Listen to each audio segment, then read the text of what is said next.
במלחמה הזאת אני לא נבהל מהרעש של הטילים המתפוצצים. אני נבהל דווקא מהשקט. לעצום עיניים ולקחת נשימה. כשיש שקט, אני דרוך, לחוץ, דואג. יאללה, שגר, בוא נראה.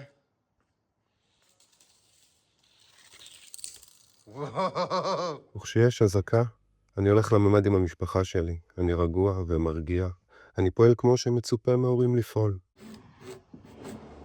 כדי שהילדים לא יהיו חשופים לחדשות, אז אני מקשיב להן באוזניה.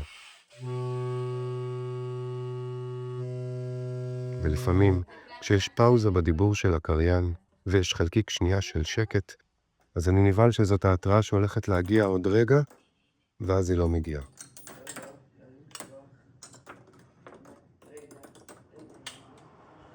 השקט של הנוף מרגיע אותי.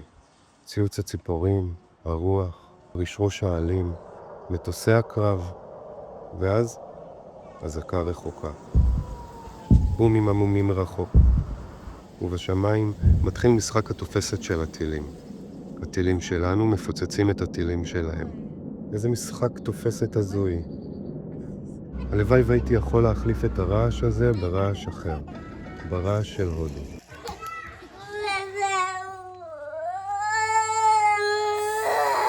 סיפורים. כבר 30 יום. נמאס לי. לא רוצה לשמוע עוד אזעקות ופיצוצים. אני רוצה שיגמר.